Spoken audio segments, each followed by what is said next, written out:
राय बच्चन जी की कुछ पंक्तियां हैं। अच्छा है, प्रेरणात्मक है, इसलिए थोड़ा सा उसके ऊपर विचार करते हैं 2 मिनट के लिए। चरित्र जब पवित्र है तो क्यों है ये दशा तेरी। चरित्र जब पवित्र है तो क्यों है दशा तेरी। ये पापियों को हक नहीं है कि ले परीक्षा तेरी। ये पापियों को हक नहीं कि ले परीक्षा तेरी। तू खुद की खोज में निकल, तू किस लिए हताश है। तू खुद की खोज में निकल, तू किस लिए हताश है। तू चल, तेरे वजूद की समय को भी तलाश है। तू चल, समय को, तेरे वजूद को भी क्या है, तू चल, तेरे वजूद की समय को भी तलाश है। क्या आगे बात। चरित्र जब पवित्र है, स्वभाव से जब तू पवित्र है तो तेरी ये दशा क्यों है, ये विचार करना है। एक, ये पापियों को हक नहीं कि ले परीक्षा तेरी। किसी को अथॉरिटी नहीं है कि तुम गलत हो, तुम ऐसे हो, तुम ऐसा है इसलिए तुम्हारी हालत ऐसी है। ये किसी को अथॉरिटी नहीं है। हाँ, वो प्रत्येक द्रव्य का अपना अपना स्वतंत्र स्वतंत्र स्वतंत्र परिणमन ही है। ठीक है। हाँ, ये पापियों को हक नहीं कि ले परीक्षा तेरी। तू खुद की खोज में निकल, तू किस लिए हताश है। हताश अर्थात तू क्यों यहाँ वहां ताक झाक कर रहा है, तू सच्चाई की खोज में निकलता क्यों नहीं है, तुझे मार्ग दिखा रहे उस मार्ग में आगे बढ़ता क्यों नहीं है। तू चल, तेरे वजूद की समय को भी तलाश है। तू तो आगे बढ़, कौन आ रहा है कोई नहीं आ रहा है इसका विचार मत करना, मैं सही हूं या गलत हूं ऐसा भ्रम नहीं न करना। अब तू डेयरिंग से आगे चल। ओके, तेरे वजूद को भी, वजूद की भी समय को तलाश है। समय मतलब अनेक अर्थ निकलेंगे। समय का अर्थ अपन ले सकते हैं आत्मा। समय मतलब काल, इस काल में तेरे स्वभाव की प्राप्ति होगी, ऐसा उस काल को तलाश है तेरे स्वभाव की प्राप्ति की, ऐसा ये भी लगा सकते हैं। ठीक है। ये तो हो गई एक थोड़ी प्रेरणात्मक बात। अब 97 गाथा की चर्चा प्रारंभ करनी है। 96 गाथा में स्वरूप अस्तित्व की चर्चा आई, और स्वरूप अस्तित्व की चर्चा करते हुए वहां पर ये बता रहे कि सब है, सबका अस्तित्व है, और सब द्रव्य का गुण पर्याय रूप होना ये उसके अस्तित्व के कारण है। द्रव्य अपनी सीमा में ही रहता है, ये अपनी सीमा में बना रहता है, अर्थात अपने गुण पर्याय को ही प्राप्त होता है, ये उसका अस्तित्व का कारण है। अर्थात गुण का भी अस्तित्व है, पर्याय का भी अस्तित्व है, और सबका त्रिकाल सत है। उत्पाद है, व्यय है, उत्पाद भी सत है, व्यय भी सत है, और द्रव्य भी सत है। अर्थात सब हो रहा है, और द्रव्य ही स्वयं उत्पाद को प्राप्त हो रहा है, द्रव्य ही पूर्व पर्याय के नाश को प्राप्त हो रहा है, द्रव्य ही द्रव्य रूप से अतः अपने गुणों को प्राप्त हो रहा है। यही तो बात है, कह रहे यही उसका अस्तित्व है। और ये प्रत्येक द्रव्य कर रहा है, और कब से कर रहा है, अनादिकाल से कर रहा है, और अनंत काल तक करते रहने वाला है। अर्थात उसका कर्ता धर्ता नियंता कोई नहीं है, ये वहां पर बात बताई गई। अपनी अनादि निधन सत्ता की वहां पर स्थापना की गई है, और अपने इस भ्रम से हटा दिया है कि मैं इतने भावपूर्ता ही। समझ में आया। अब 97 नंबर की गाथा में सादृश अस्तित्व की चर्चा चलने वाली है। कदाचित आपको थोड़ा सा कंफ्यूजिंग हो जाए, लेकिन डरना नहीं, अपन थोड़ी सी चर्चा करेंगे पढ़ के तो बात सब खुल जाएगी। ठीक है। हाँ जी, तो पहले गाथा का पाठ करेंगे और फिर आगे बढ़ेंगे। पेज नंबर 36, 36 पेज नंबर पर, गाथा 97। विगत गाथा में स्वरूप अस्तित्व की चर्चा की गई है। अब इस गाथा में सादृश अस्तित्व का स्वरूप स्पष्ट करते हैं। देखो, अपन थोड़ा सा पहले पेज नंबर 35 लास्ट, एकदम लास्ट में, लास्ट के 2 पैराग्राफ पढ़ते हैं। स्वरूप अस्तित्व क्या कह रहा है इस प्रकार इस गाथा में मिल रहा है क्या? पेज नंबर 35 पर आ जाइए, लास्ट 2 पैराग्राफ पढ़ने हैं। इस प्रकार इस गाथा में स्वरूप अस्तित्व का स्वरूप स्पष्ट करते हुए यह कहा गया है कि स्वरूप अस्तित्व प्रत्येक द्रव्य का अपना अपना स्वतंत्र है। एक, स्वरूप अस्तित्व प्रत्येक द्रव्य में अपना अपना स्वतंत्र है। एक, तात्पर्य यह है कि हम किसी महासत्ता के अंश नहीं, अपितु हमारी सत्ता पूर्णता हम में ही है। स्वरूप अस्तित्व की बात चल रही है, थोड़ा सा गंभीरता से उपयोग लगाकर मैं फिर से पैराग्राफ पढ़ूं। इस प्रकार इस गाथा में स्वरूप अस्तित्व का स्वरूप स्पष्ट किया है करते हुए यह कहा गया है कि स्वरूप अस्तित्व प्रत्येक द्रव्य में अपना अपना स्वतंत्र है। स्वरूप अस्तित्व प्रत्येक द्रव्य में अपना अपना स्वतंत्र है। स्वरूप अस्तित्व मतलब है ऐसा स्वतंत्र इकाई प्रत्येक द्रव्य में है, ये कह रहे हैं। ओके, तात्पर्य यह है कि हम किसी महासत्ता के अंश नहीं, हम अर्थात मैं, मेरा जीव द्रव्य किसी महासत्ता का अंश नहीं है। मेरा स्वरूप अस्तित्व मेरे से है, किसी महासत्ता की वजह से नहीं है, ये कहना चाह रहे हैं। ठीक है, हाँ, या फिर मैं किसी महासत्ता का अंश हूं, ऐसी बात नहीं है। ये महासत्ता मतलब अद्वैत ब्रह्म वाले तो महासत्ता का अंश मानते हैं ना, तो ऐसा नहीं है। ठीक है, अपितु हमारी सत्ता पूर्णता हम में ही है। यह इस बात पर ध्यान देने योग्य है कि जिस प्रकार प्रत्येक द्रव्य की सत्ता पूर्णतः स्वतंत्र है, उसी प्रकार एक द्रव्य के अंतर्गत होने वाले गुणों की, प्रदेशों की और पर्यायों की सत्ता भिन्न भिन्न नहीं है, अपितु एक ही है। तात्पर्य यह है द्रव्य, उसके गुण और उसकी पर्यायों में प्रदेश भेद नहीं। ये दूसरी बात सिद्ध की थी। द्रव्य उसके गुण और पर्याय में प्रदेश भेद नहीं है। प्रदेश भेद नहीं मतलब क्या हमने अर्थ लिया था? प्रदेश भेद नहीं मतलब पृथक पृथक नहीं है। जैसे जीव और पुद्गल पृथक पृथक होते हुए दिखाई देते हैं, ऐसा द्रव्य, उसके गुण और उसकी पर्याय पृथक पृथक नहीं है। ओके, ये इतनी बात यहां पर आ गई। चलो अब थोड़ा सा गाथा पढ़ेंगे। अगले पेज पर आ जाइए, 36 पर गाथा का पाठ करेंगे। इह विविह लक्षणाणं लक्षणम् एगं सदिति सवगयम् उवदि सदा खलु धम्मम् जिनवरवसहेण पण्णत्तम्।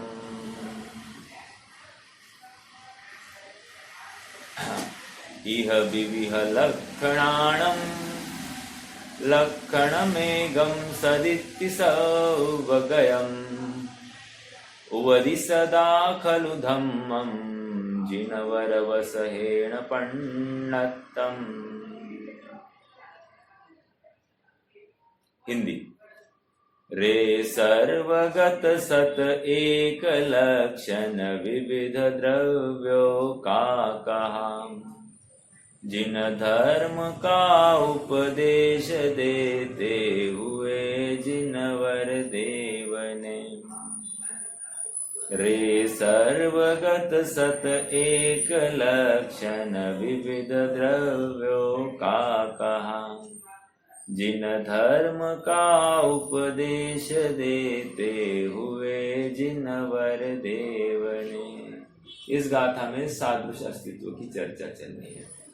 96 नंबर की गाथा में स्वरूप अस्तित्व की चर्चा चली।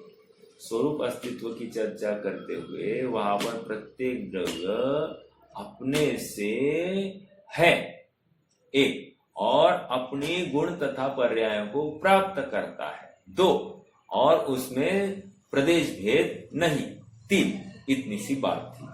अब यहाँ पर सादृश अस्तित्व बता रहे हैं।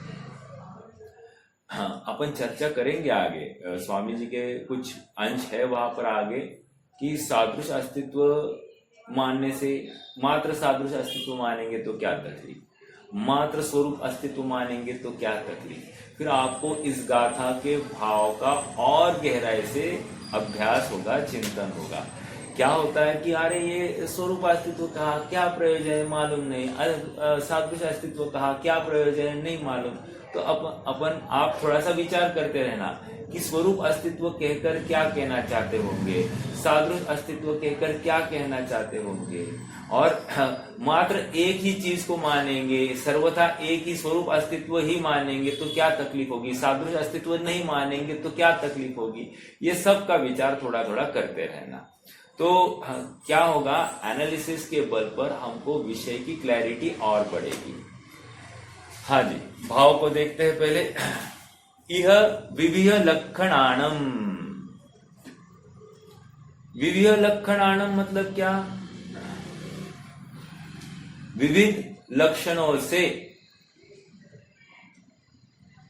ओके, विविध लक्षणों से। लक्षणम एगम सदिति सव्वगयम।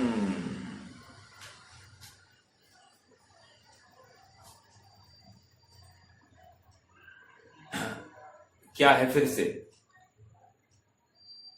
इह विविध लक्षणाणम लक्षणम एगम सदिति सव्वगयम। सव्वगयम मतलब सर्वगत, ठीक है। सदिति सत, सत सत मतलब है। इति एक कहां से लाया, एगम, एगम एक लक्षण, विविध लक्षणों का कहा है। सर्वगत, अभी अपन फिर से इसको कंक्लूड करेंगे। देखो क्या कह रहे हैं, विविध लक्षणों में द्रव्य का सत इति एक लक्षण कहा है, और वो क्या है, सर्वगत। ठीक है, सत ये लक्षण सर्वगत है, ऐसा कहा गया है। ठीक है। उवदी सदा खलु धम्मम। उवदी सदा खलु धम्मम। उवदी मतलब उपदेश दिया है। किसने उपदेश दिया है, जिनवर ऋषभे, जिनवर वसहेन, अर्थात जिनवर ऋषभ ने ऐसा उपदेश दिया है। ठीक है, देखो नीचे पढ़ेंगे। जिनवर ऋषभ ने धर्म का उपदेश देते हुए, करते हुए इस विश्व में विविध लक्षण वाले द्रव्यों का सत ऐसा सर्वगत एक लक्षण कहा है। विविध विविध विविध कहकर क्या कहना चाहते हैं, सभी है ना, सभी का स्वरूप अस्तित्व ये विविधपना है। अब यहां पर सबका कॉमन पना क्या है, कि रे सादृश अस्तित्व। सादृश अस्तित्व मतलब क्या कह रहे हैं, सब एक है, सब एक सत है। एक सत है मतलब क्या, एक से है, एक नहीं है, एक से है कहकर, जैसे मैं हमेशा उदाहरण देता हूं। गेहूं है, किसी ने कहा सब 1 किलो गेहूं पैक करके रखो, तो मैंने दुकानदार ने 1 किलो गेहूं पैक करके रखे, और उसने कहा, ग्राहक ने कहा ये यहीं पे रहने दो, मैं अब भी आता हूं, पैसे देकर चला गया है। और दूसरा कोई ग्राहक आ गया, उसने कहा हमको 1 किलो गेहूं दे दो, तो बराबर इसने क्या किया, ये पैकेट उसी को दे दिया। फिर जिसने पहले पैसे पे करके गया था वो आ गया, उसने कहा मेरा 1 किलो गेहूं दे दो, तो दुकानदार ने कहा अभी देता हूं, और फिर से उसने 1 किलो गेहूं पैक किया। तो ग्राहक कह रहा है कि नहीं, मेरा वाला दे दो। तो दुकानदार क्या कहता है, ये वही है, ये एक ही है। एक ही है मतलब क्या, इसकी जाति और उसकी जाति एक ही है, बराबर। अब यहां पर भी एक ही है ऐसा कह रहे, ये सादृश अस्तित्व। समझ में आया क्या? हाँ, एक ही है कहकर सादृश अस्तित्व कह रहे हैं। अपन उदाहरण भी लेंगे, यहां पर भी उदाहरण दिए हैं, अपन और चर्चा करने वाले हैं।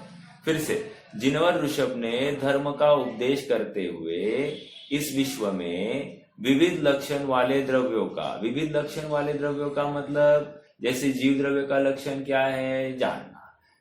पुद्गल द्रव्य का क्या है, स्पर्श रस गंध वर्ण जड़त्व। फिर धर्म अधर्म आकाश काल का अपना अपना विविध, मतलब विविध लक्षण वाले द्रव्यों का सत ऐसा सर्वगत एक लक्षण देगा। सर्वगत मतलब सभी क्षेत्रों में ऐसा एक ही लक्षण देखा है। प्रश्न है आप सबसे, जिनवर ऋषभ ने ऐसा लक्षण देखा है ये कहकर क्या कहना चाहते हैं? कोई इसके ऊपर फोकस कर सकता है क्या? इस बिंदु के ऊपर थोड़ा सा हाईलाइट। जिनवर ऋषभ ने देखा है ऐसा कहकर क्या कहना चाहते हैं?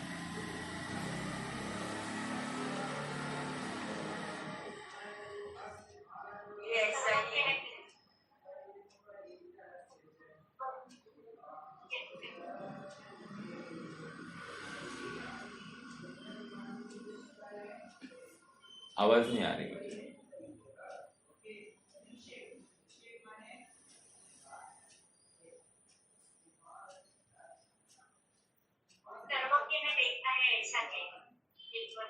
हाँ, ये तो शब्दशः अर्थ हुआ, उसका भाव खोलिए ना, भाव क्या है?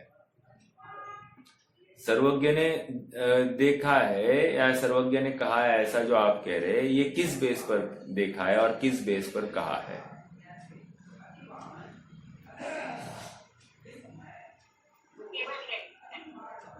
केवल ज्ञान की बेस पर। ठीक है,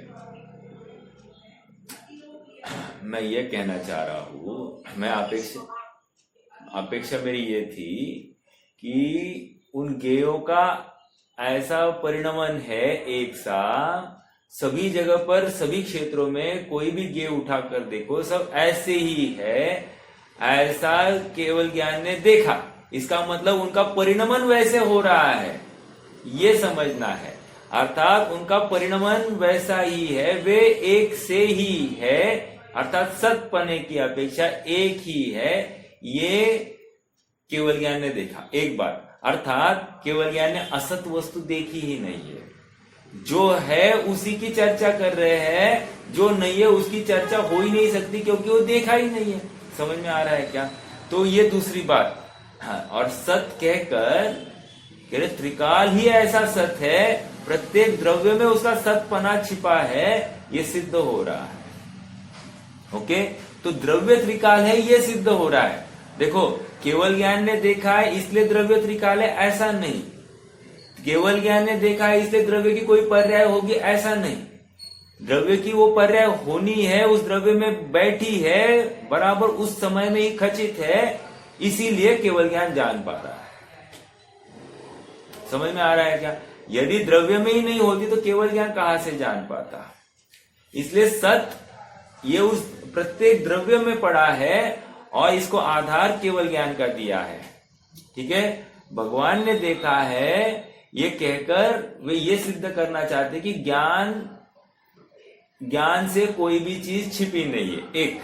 और दूसरी बात, प्रत्येक चीज जो ज्ञान में जानी जा रही है वो होने वाली है, हो गई है या हो रही है।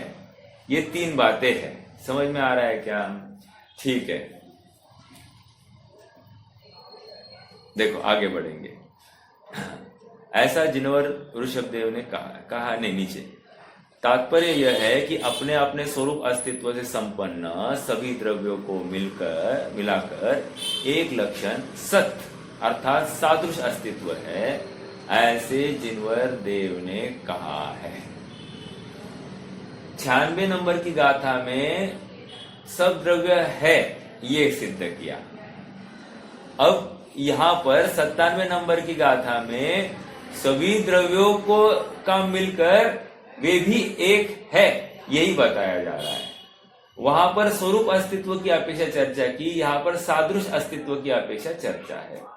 स्वरूप अस्तित्व कहकर प्रत्येक द्रव्य का है पना अपने से है, अपने गुण पर्याय में है, अपने पर्याय के बाहर नहीं, ये समझा रहे थे। लेकिन यहां पर सबका है पना देखकर सभी है ऐसा एक ही कह रहे है पने की अपेक्षा सभी एक है, यहां पर उस सादृश अस्तित्व की अपेक्षा चर्चा है। समझ में आ रहा है क्या? और चर्चा करेंगे। एग्जाम्पल यहां पर भी दिया है, मैं यहां का उदाहरण पहले देता हूं। उदाहरण ये दिया है, एक बगीचा है वृक्षों का, ठीक है। तो पहले हम उस बगीचे को देखेंगे तो हमको क्या दिखाई देगा? वृक्ष दिखाई देंगे, बराबर। तो वृक्ष पने की अपेक्षा यहां पर क्या है? मात्र वृक्ष ही है। तो वृक्ष क्या हो गया? सादृश अस्तित्व। और ये आम का वृक्ष, ये जामुन का वृक्ष, ये नीम का वृक्ष, ये अन्य किसी मतलब अलग अलग प्रकार का वृक्ष, ये उसकी विशेषपना। तो ये क्या हो गया? वृक्ष है, वृक्ष है, आम का वृक्ष है, जामुन का वृक्ष है, केले का वृक्ष है, सेब का वृक्ष है, चीकू का वृक्ष है। तो वृक्ष है, एक एक विशेष एक आइडेंटिटी को लेकर वो है, और वो अपने से है, अन्य किसी से नहीं है, ये कहना स्वरूप अस्तित्व। और एकमात्र पूरे बगीचे को देखकर हम कहे ये वृक्ष है, ये हो गया सादृश अस्तित्व। कितने जन अभी समझ रहे हैं? अभी इसी बात का खुलासा होने वाला है। और एक उदाहरण दूंगा तो और बात थोड़ी सी इजी हो जाएगी। देखो, हाँ, अभी अपनी सभा में हम सब सादृश अस्तित्व की अपेक्षा एक है। कैसे? कह रहे सब श्रोता की अपेक्षा, मैं भी उसमें इंक्लूड ले लो, क्योंकि मैं भी तो श्रवण कर रहा हूं। तो सब श्रोता की अपेक्षा अपन जिन वाणी के वचनों को ग्रहण कर रहे हैं, इस अपेक्षा हम सब श्रोता है। श्रुणोति इति श्रोता, जो श्रवण करता है, सुनता है, इसलिए वो श्रोता, ठीक है। तो इस न्याय से हम सबका सादृश अस्तित्व की अपेक्षा श्रोतापना, ये हमारा सादृश अस्तित्व, बराबर एक है। श्रोतापना है की अपेक्षा हम ग्रहण कर रहे हैं। अब कोई मनुष्य होकर, मतलब एक पुरुष होकर और कोई स्त्री होकर ग्रहण कर रहा है, ग्रहण तो कर रहे हैं, श्रवण तो कर रहे हैं, लेकिन वो अपनी अपनी स्वतंत्र आइडेंटिटी के रूप में ग्रहण कर रहे हैं। स्वतंत्र उस शरीर रूप आइडेंटिटी के माध्यम से ग्रहण कर रहे हैं, श्रवण कर रहे हैं। वो हो गया उनका स्वरूप अस्तित्व। स्थूल उदाहरण है, ज्यादा उसमें डीप में नहीं जाना, नहीं तो डीप में जाएंगे तो और तकलीफ, क्योंकि असमान जाति द्रव्य पर्याय को अपन जोड़ रहे हैं यहाँ पर। फिर भी मुझे इतना ही समझाना है कि हम सब एक श्रोता की अपेक्षा और हर एक पृथक पृथक स्त्रीत्व की अपेक्षा और पुरुषत्व की अपेक्षा, ऐसा अलग अलग अपन कर सकते हैं। समझ में आ रहा है क्या? तो ये क्या हो गया? ये स्वरूप अस्तित्व और सादृश अस्तित्व। स्वरूप अस्तित्व मतलब एक पृथक श्रीपाल, फिर अंकुश भैया, फिर नीता भाभी आदि आदि सब, ये क्या है? इनका स्वरूप अस्तित्व की मुख्यता से ये कथन, ठीक है। ये सब श्रवण करते हैं और सब श्रोता की अपेक्षा सब एक है, सब श्रवण कर रहे हैं, उसमें भेद ही क्या करना? ये सादृश अस्तित्व। ओके, अब मेरा अगला प्रश्न है, जब हम स्वरूप अस्तित्व की चर्चा कर रहे हैं, उस समय में सादृश अस्तित्व है या नहीं है? एक। और जब हम सादृश अस्तित्व की चर्चा कर रहे हैं, उस समय में स्वरूप अस्तित्व है या नहीं है? प्रश्न है आप सबसे।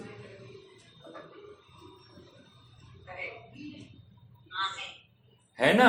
अर्थात है, लेकिन एक जब मुख्य हो रहा है तो दूसरा क्या हो रहा है, गौण हो रहा है। बस इतनी सी बात है। जब एक की मुख्यता होती है, अन्य गौण होता है, उसके ऊपर हम चुप्पी साधे हुए रहेंगे। ओके, और हम कहेंगे सबकी स्वतंत्रता है, अपने से है, ये सब हम बोलेंगे स्वरूपाश्रित। लेकिन उस समय में भी सब एक है कि नहीं है? ओके, और सब एक है ऐसा कहते हुए भी सब स्वतंत्र है कि नहीं है। तो हम मुख्य और गौण की अपेक्षा से यह कथन करते हैं। इतनी सी बात है। दोनों एट अ टाइम एक ही द्रव्य में घटित हो रहे हैं, स्वरूप अस्तित्व और सादृश अस्तित्व। वो देखने का नजरिया है और कुछ नहीं है। समझ में आ रहा है क्या? और थोड़ा सा देखो, आगे पढ़ते हैं। थोड़ा सा एक गाइडलाइन दे दी। अब ये पढ़ते समय हमको थोड़ा सा इजीनेस आएगा। ओके, देखो, यद्यपि इस गाथा का भाव तत्व प्रतिपिका टीका में इस प्रकार स्पष्ट किया है। यद्यपि इस लोक में विचित्रता से विस्तारित सभी द्रव्य अन्य द्रव्यों से व्यावृत रहकर, कितनी भाषा अलग है ना, कुछ समझ में आती नहीं है, अपन करेंगे चर्चा। यद्यपि इस लोक में विचित्रता से विस्तारित सभी द्रव्य अन्य द्रव्यों से व्यावृत रहकर अपनी अपनी सीमा में रहते हुए विशेष लक्षण भूत स्वरूप अस्तित्व से लक्षित होते हैं। ओके, स्वरूप अस्तित्व ने अनेकता बताई, इतनी सी बात है। यहाँ पर स्वरूप अस्तित्व के कारण अस्तित्व दिखाया, लेकिन साथ साथ अनेकता दिखाई है हमको, अलग अलग पना दिखाया। देखो, इस विश्व में, इस लोक में विचित्रता से विस्तारित, विचित्रता मतलब अनेक प्रकार से विस्तारित सभी द्रव्य, मतलब प्रत्येक द्रव्य भिन्न भिन्न है, ये दिखा रहे हैं।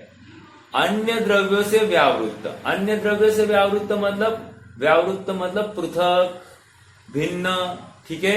अन्य द्रव्य से व्यावृत्त रहकर अपनी अपनी सीमा में रहते हुए, अपनी अपनी सीमा में मतलब अपनी अपनी सीमा मतलब क्या, कौन बताएगा? अपनी अपनी सीमा का अर्थ 96 गाथा का रिलेशन लगाना है। अपनी अपनी सीमा में रहते हैं मतलब क्या?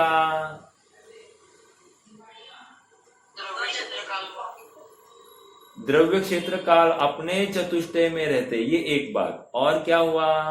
और बोलिए। अपने गुण तथा पर्यायों में ही परिणमन करते हैं। 2, उनमें प्रदेश भेद नहीं पाया जाता। 3, वे पृथक पृथक नहीं है। ये बात यहां पर आ रही है, ठीक है। अपनी सीमा में रहकर, अर्थात प्रत्येक द्रव्य अपने गुण तथा पर्यायों को ही प्राप्त होता है, यही उसका स्वरूप अस्तित्व, और वो अनादि निधन है। ये वो सत ही है, अनादि से है और अनंत तक रहेगा, ऐसा ही रहेगा, ठीक है।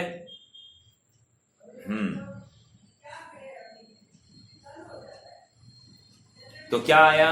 अपनी अपनी सीमा में रहते हुए विशेष लक्षण भूत स्वरूप अस्तित्व से लक्षित होते हैं, तथापि सभी द्रव्यों का विचित्रता के विस्तार को अस्त करता हुआ सभी द्रव्यों में प्रवृत्त होकर रहने वाला, प्रत्येक द्रव्य की सीमा की उपेक्षा करता हुआ सत ऐसा सर्वग्राह्य सामान्य लक्षण भूत सादृश अस्तित्व है, वह वस्तुतः एक ही होता है। मतलब क्या? सभी द्रव्यों में एक पना देखना है, वो अलग अलग नहीं है, अलग अलग नहीं है, ये कह रहे हैं। जब हम सभी द्रव्य एक है, अलग अलग नहीं है, ये कह रहे हैं, और वो सतपना अलग अलग नहीं है, अर्थात एक सा है, एक सा है लेकिन एक नहीं है, या एक मेक नहीं है। ये थोड़ा समझना, ये कथन की पद्धति है। जैसे वे गेहूं थे, गेहूं एक से थे तो हमने उसको सादृश अस्तित्व की तरफ से देखकर कह दिया ये एक ही है। कथन ऐसे ही चलेगा, ये एक ही है, लेकिन वो दुकानदार भी जानता है और ग्राहक भी जानता है कि पहले वाला चला गया है, ये दूसरा है, लेकिन उसकी एक ही खेत में से निकले हैं, इसलिए सादृश अस्तित्व से हमने कह दिया यही सिहोर, ये एक ही है। समझ में आया? हाँ देखो,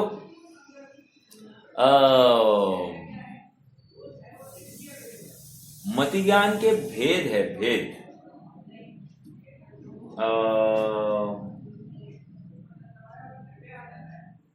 मति ज्ञान के भेद में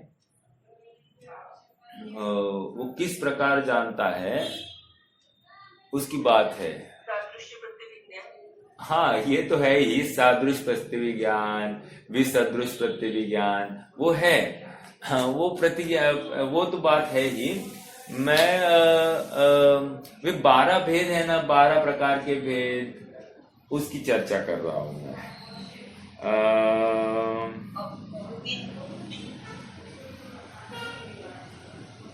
बोलिए क्या बोल रहे थे आप?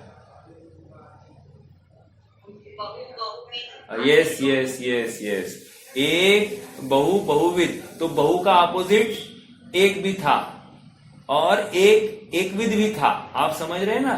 बहु का अपोजिट एक और बहुविध का अपोजिट एकविध। एकविध मतलब क्या?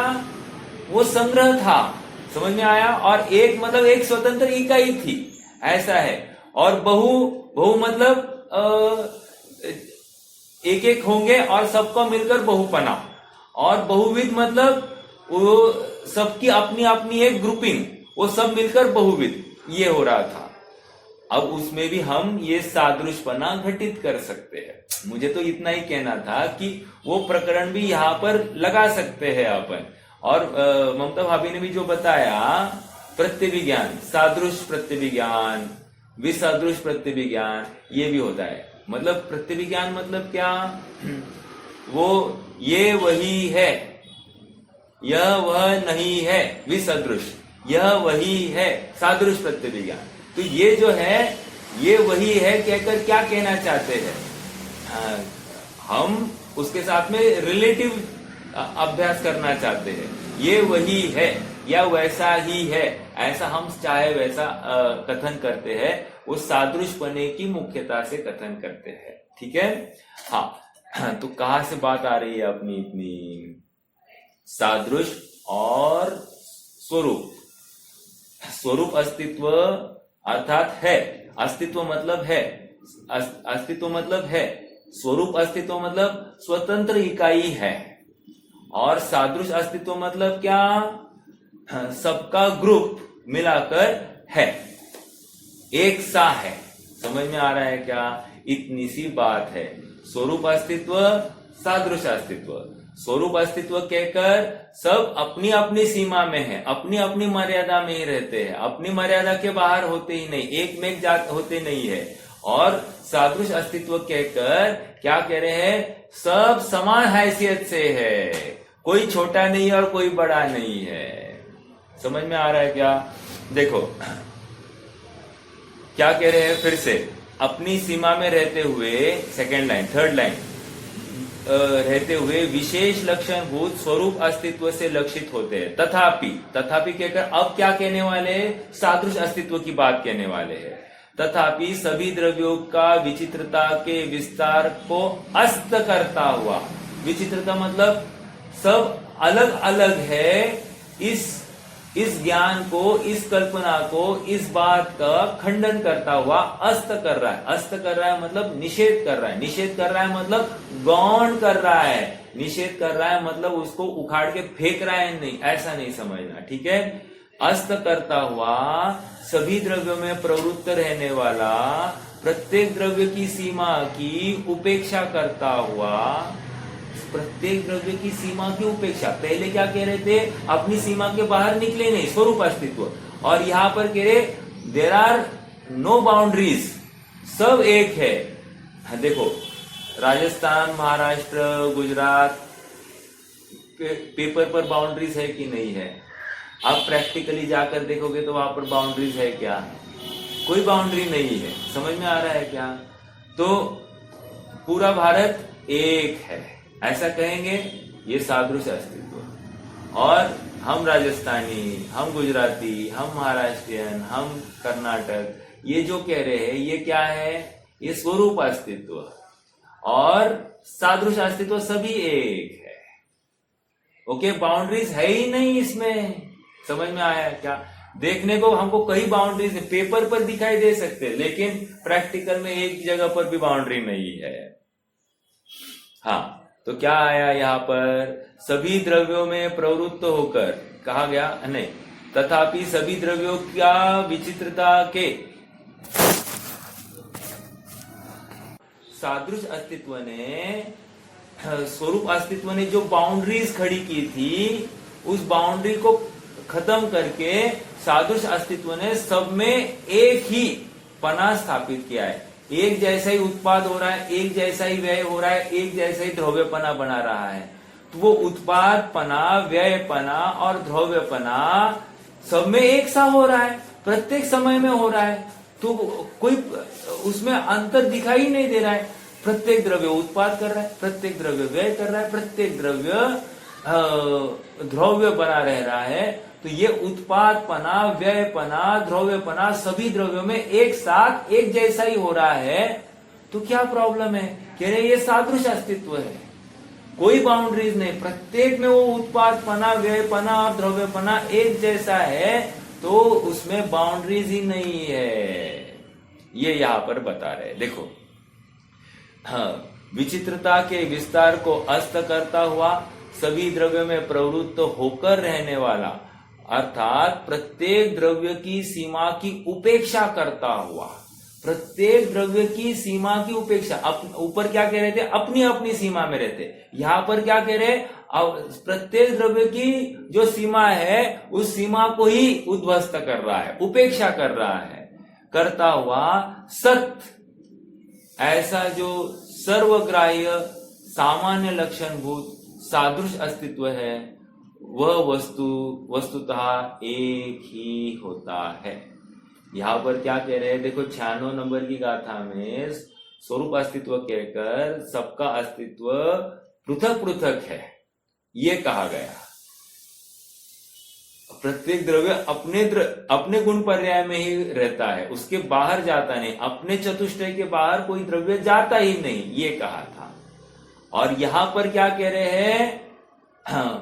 अरे प्रत्येक द्रव्य अपनी अपनी सीमा को पार करता हुआ सबका एक जैसा ही सादृश अस्तित्व है, अर्थात अस्तित्व एक जैसा ही है, उनका उत्पाद, व्यय और द्रव्य एक जैसा है। तो उसमें कोई फर्क नहीं है और प्रत्येक समय में एक साथ सबका उत्पाद हो रहा है, एक साथ सबका व्यय हो रहा है, एक साथ सब द्रव्य बने रह रहे हैं। तो ये क्यों हो रहा है? कह रहे हैं सादृश अस्तित्व के कारण। ठीक है, आइए आगे पढ़ते हैं, इसी का थोड़ा सा भी खुलासा और करेंगे। इस प्रकार सत ऐसा वचन और सत ऐसा ज्ञान सर्व पदार्थों का स्मरण कराने वाला है, अर्थात सर्व पदार्थ परामर्शी है। हाँ, सर्व पदार्थ परामर्शी मतलब सबका स्मरण कराने वाला है। ठीक है, सत ऐसा वचन और सत ऐसा ज्ञान सर्व पदार्थों का स्मरण कराने वाला है, अर्थात सभी को एक में लिए हुए है ये सत। ठीक है, यदि वह सभी पदार्थों का स्मरण कराने वाला सर्व पदार्थ परामर्शी न हो, अब नहीं होगा तो क्या तकलीफ है?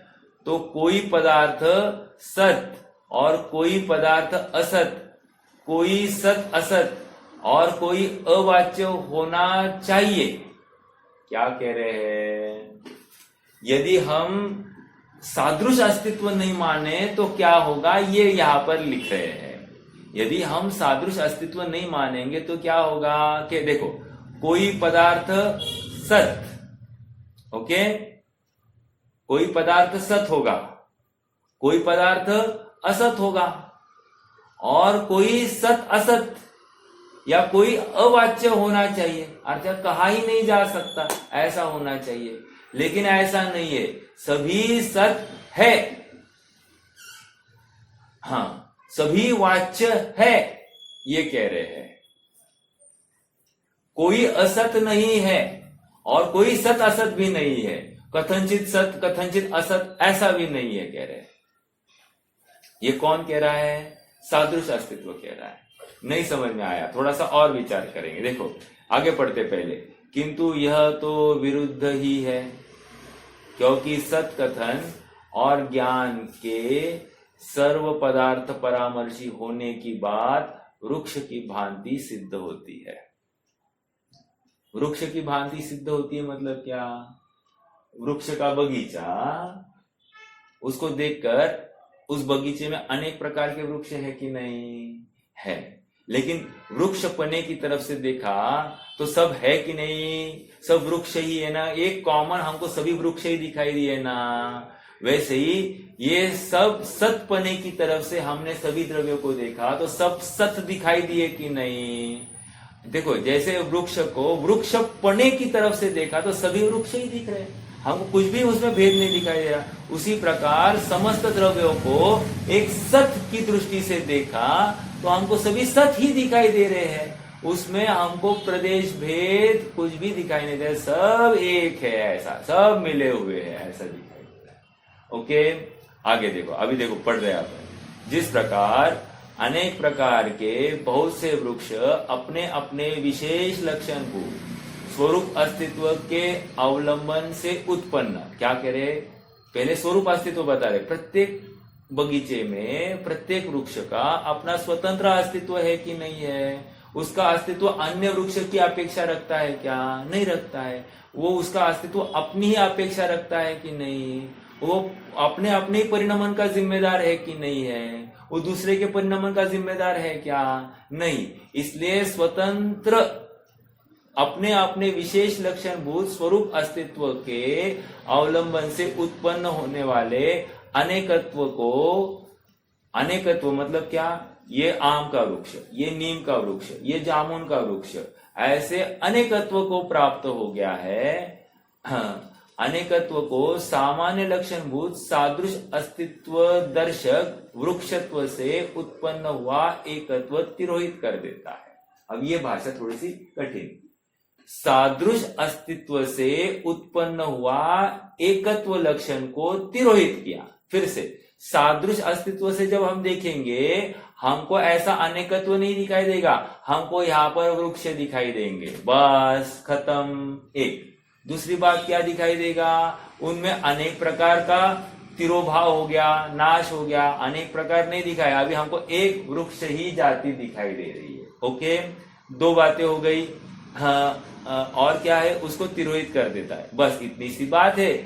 सादृश अस्तित्व दर्शक वृक्षत्व से वृक्षपना, वृक्षत्व मतलब वृक्षपना से उत्पन्न होने वाला एकत्व तिरोहित कर देता है। भाषा हमारे डेली यूज में नहीं आती है ना, इसलिए थोड़ी सी क्लिष्ट लगती है, लेकिन क्लिष्ट नहीं है। इसको आप बार बार पढ़ो तो बहुत सरल और सुलभ हो जाती है। और ब्रेक ब्रेक करके पढ़ना, तो ब्रेक ब्रेक करके पढ़ेंगे ना तो प्रॉपर वो भाव समझ में आता है। नहीं तो कंटिन्यूस पढ़ते जाएंगे ना, इसका कुछ भी भाव भाषण नहीं होता है। ऐसी एक ट्रेन चल रही है, धड़ाधड़ धड़ाधड़ धड़ाधड़, हाँ पढ़ के निकाल, लेकिन भाव क्या समझा? कुछ भी नहीं समझा, जीरो, कुछ भी समझ में नहीं आया, सब बाउंसर। तो यहाँ पर इसलिए कह रहे थोड़ा सा समझने की बुद्धि से एक, और अपना तर्क लगाकर ही पढ़ना, और पूर्व की गाथा का भाव बराबर अपने ख्याल में रखकर पढ़ना, तो बराबर विषय समझ में आएगा। हाँ, तो क्या आ गई बात? सामान्य लक्षण भूत सादृश्य दर्शक वृक्षत्व से उत्पन्न होने वाला एकत्व। वृक्षत्व में क्या दिखाई दे रहा है? एक पना दिखाई दे रहा है, सभी वृक्ष एक ही है, तो उसने किसका तिरोभाव कर दिया? अनेकत्व का तिरोभाव कर दिया, तिरोहित कर देता है। हाँ, कौन तिरोहित, सॉरी, एकत्व का तिरोभाव कौन कर रहा है? स्वरूप अस्तित्व एकत्व का तिरोभाव कर रहा है, और सादृश अस्तित्व अनेकत्व का तिरोभाव कर रहा है। इतनी सरल भाषा यहाँ पर आने वाली। देखो पहली अभी तक की बात क्या हो गई, स्वरूप अस्तित्व ने सादृश अस्तित्व द्वारा जो एकत्व स्थापित हुआ था उसको तिरोभाव कर दिया है और अनेकत्व को स्थापित किया। ये आ गई पहले अब तक की बात। अब देखो उसी प्रकार अनेक प्रकार के बहुत से, अब उल्टा कर दिया स्टेटमेंट, उसी प्रकार अनेक प्रकार के बहुत से द्रव्यों के अपने अपने विशेष लक्षणभूत स्वरूप अस्तित्व के अवलंबन से उत्पन्न होने वाला अनेकत्व। अब इसका क्या होगा, इसका तिरोभाव कर दिया किसने, सादृश अस्तित्व ने। कैसे, एकत्व स्थापित करके। देखो अनेकत्व को कॉमा स्वरूप सामान्य लक्षणभूत सादृश दर्शक सत्पने से उत्पन्न होने वाला एकत्व तिरोहित कर देता है। किसको तिरोहित कर देता है, अनेकत्व को तिरोहित कर देता है। कौन तिरोहित कर रहा है, सादृश अस्तित्व। यहां पर और एक कॉमन कॉमा चाहिए था। सत्पने से उत्पन्न होने वाला एकत्व कॉमा तिरोहित कर देता है। तिरोहित कौन कर रहा है, सादृश अस्तित्व अनेकत्व को तिरोहित कर रहा है। ये भाषा है।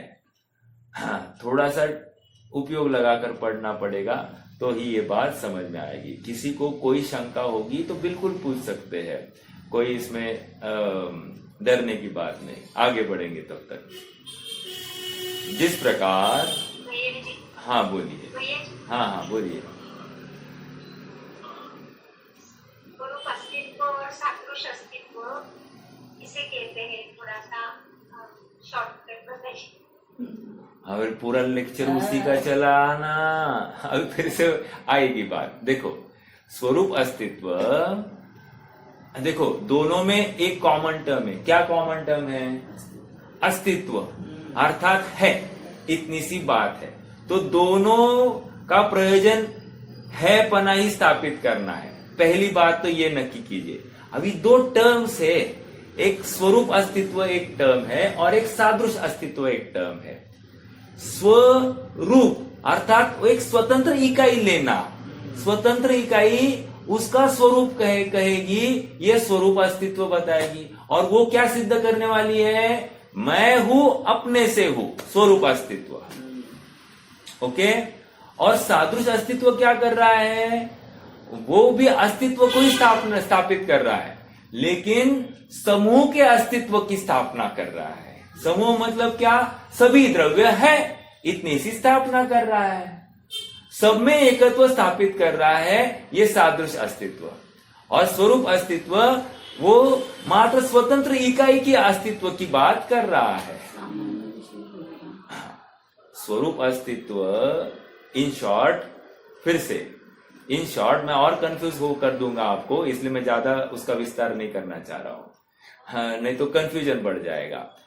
सभी वृक्ष, अभी यहां पर एग्जाम्पल क्या दिया, वृक्ष, वृक्ष का बगीचा, तो हम वृक्ष पने की तरफ से देख रहे हैं, तो हमको ये आम का वृक्ष, ये नीम का वृक्ष, ये बबूल का वृक्ष ऐसे अलग अलग नहीं दिखाई दे रहा है। ओके, हमको एक वृक्षत्व ही दिखाई दे रहा है। ये हो गया सादृश अस्तित्व। सब में एक पना स्थापित कर दिया और सब है, सब है। और वृक्षत्व की तरफ से देखो तो सब है। और ये आम का वृक्ष है, ये बबूल का वृक्ष है, दोनों में है ही बोल रहा हूं। ये वृक्ष है एक, ये सादृश अस्तित्व, और ये आम का वृक्ष है, ये बबूल का वृक्ष है, ये नीम का वृक्ष है। तो यहां पर भी है ही कह रहा हूं, लेकिन यहां पर स्वतंत्र इकाई की चर्चा कर रहा हूं। ये स्वरूप अस्तित्व हो गया। यहां पर अनेक पना स्थापित हुआ और सादृश अस्तित्व में एक पना स्थापित हो रहा है।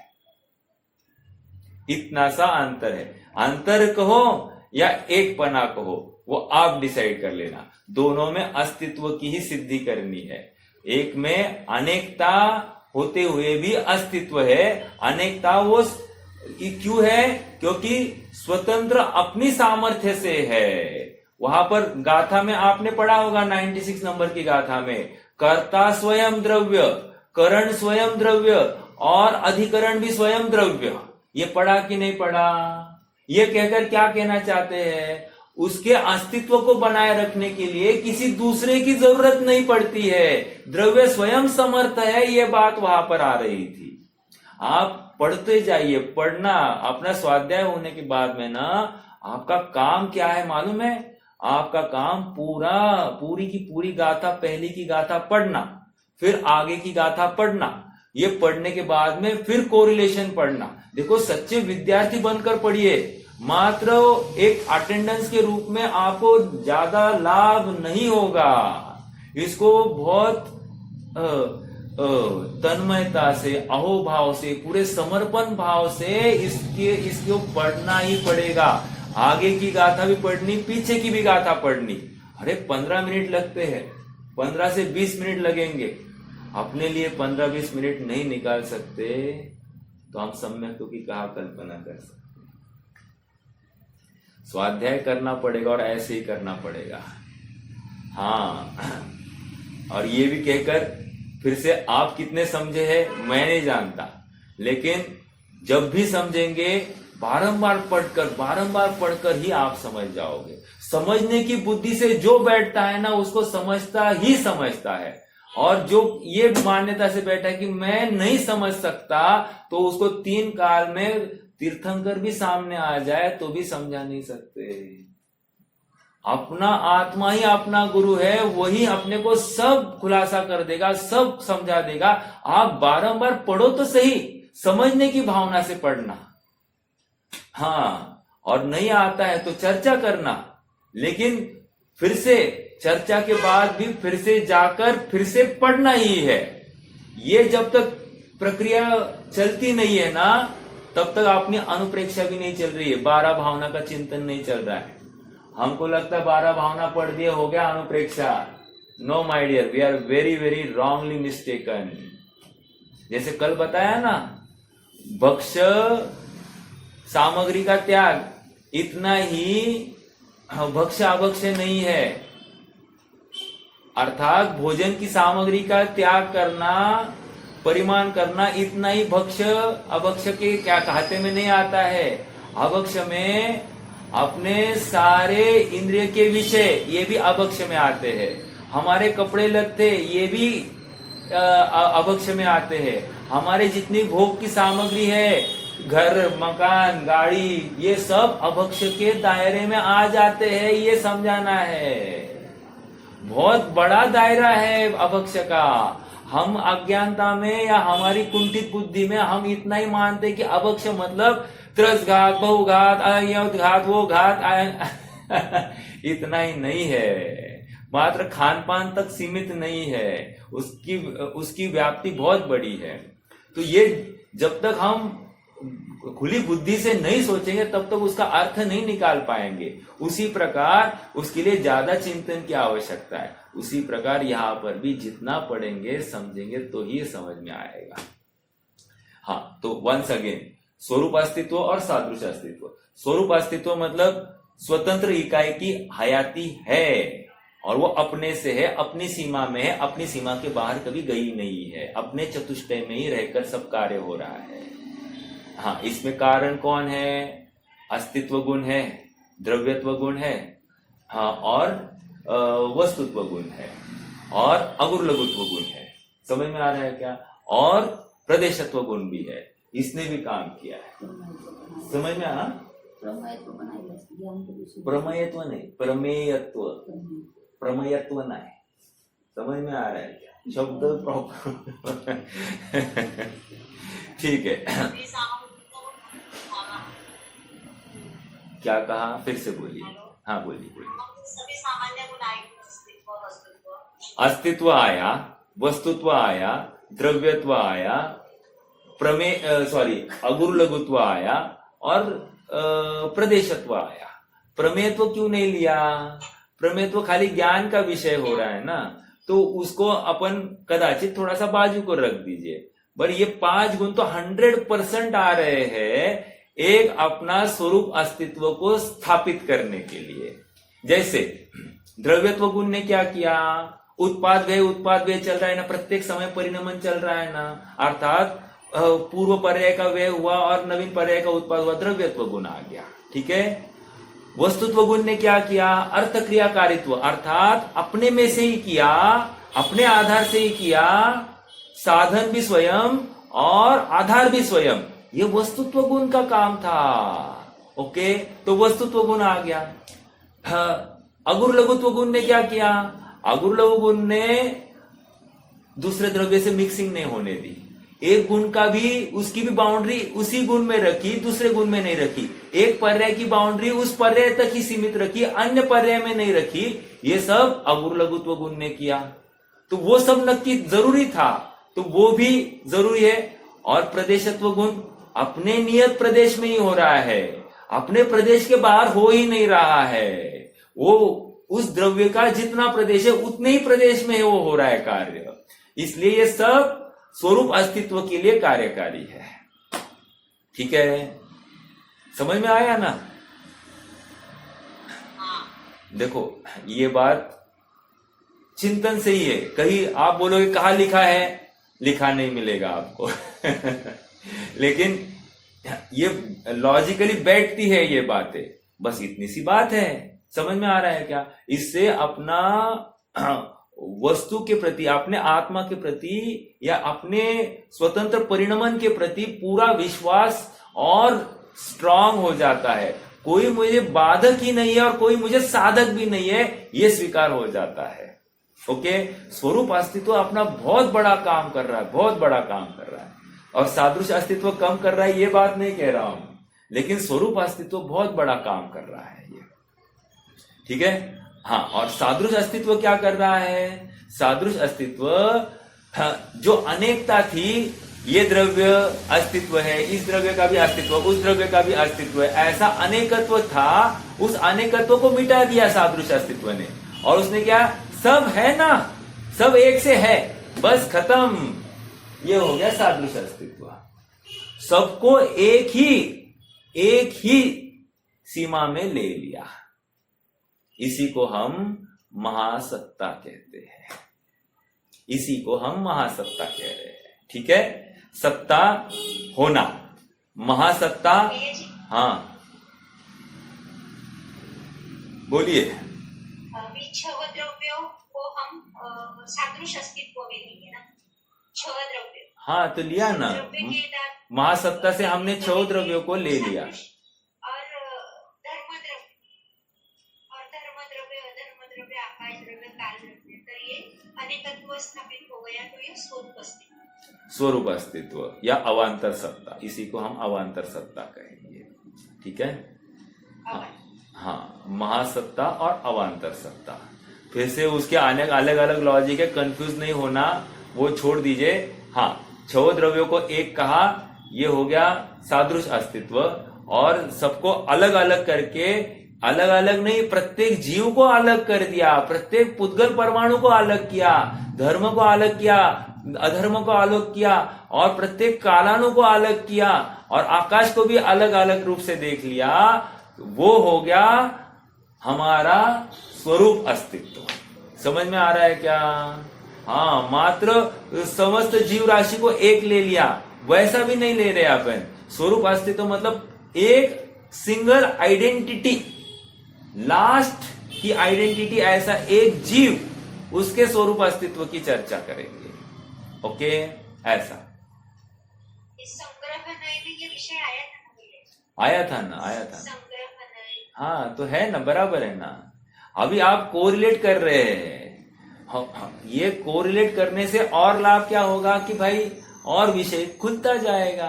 संग्रह नए, व्यवहार नए, यही तो है, और क्या है। ठीक है, चलिए,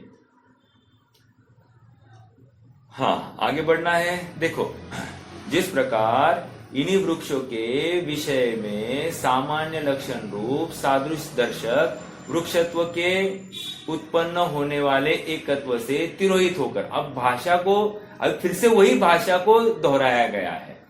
अभी इसको तिरोहित कर दिया, मतलब एकत्व को तिरोहित करना और अनेकत्व को स्थापित करना, अनेकत्व का तिरोहित कर एकत्व को स्थापित करना, इतनी सी बात।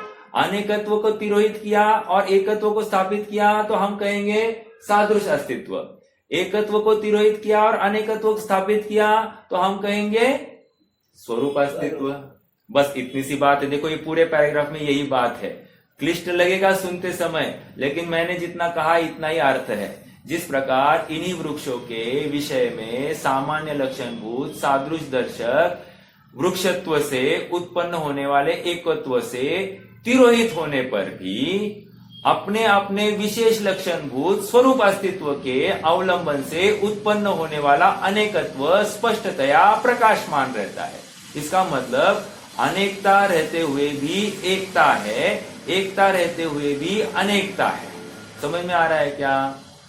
जब हम अनेकता कहेंगे उस समय में एकता है कि नहीं है, और एकता कहते समय अनेकता है कि नहीं है, बस। लेकिन एक समय में एक ही बात कही जा सकती, दूसरी गौण है, दूसरे का निषेध नहीं है, गौण किया है। समझ में आ रहा है क्या?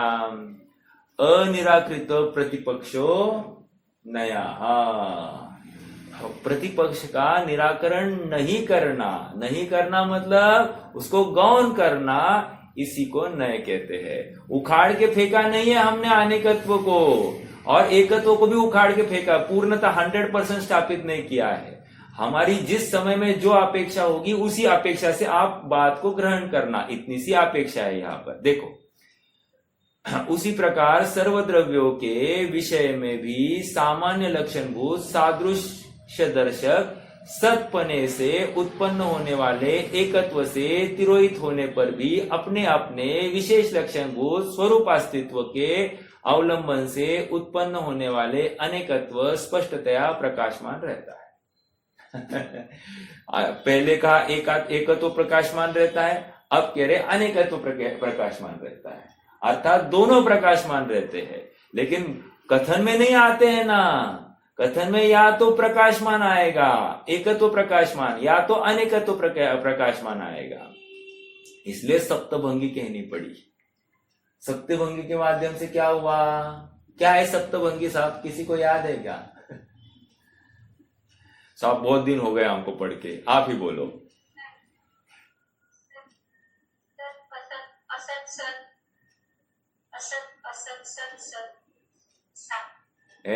क्या है?